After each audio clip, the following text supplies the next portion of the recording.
Et puis voilà la fameuse piscine, qui n'est autre que l'ancienne citerne de la maison. Enfin, si vous voulez vous baigner. Ce documentaire, c'est une petite révolution pour le RTF. On est en 1970 et Hubert Knapp, en fait, nous initie au cinéma direct, ce qu'on pourrait appeler aussi le cinéma vérité.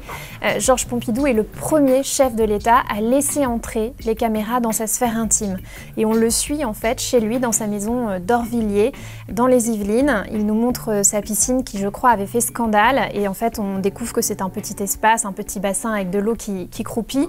Georges Pompidou se prête merveilleusement bien à l'exercice. On le découvre en train de jouer au flipper, on le voit dîner avec son épouse.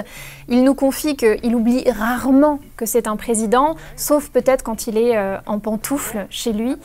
C'est Hubert Knapp qui résume assez bien le documentaire. Il dit que c'est comme un processus qui suit un Français comme les autres, devenir le seul Français différent des autres.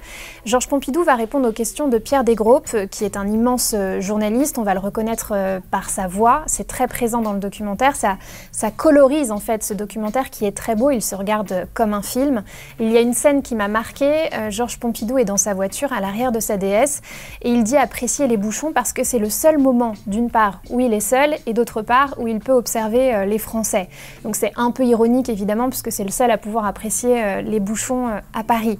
Évidemment, on n'est pas dupe de l'exercice. Ce n'est pas les grandes armées de communicants. On est au tout début de la pipolisation politique, mais il y a une forme de manipulation et de mise en scène. Un plan très célèbre, celui de sa femme, qui le rattrape sur la falaise. Elle attrape son t-shirt, sa veste, pour lui dire de ne pas tomber. Et Georges Pompidou fait semblant, en fait, d'avoir été surpris par son épouse.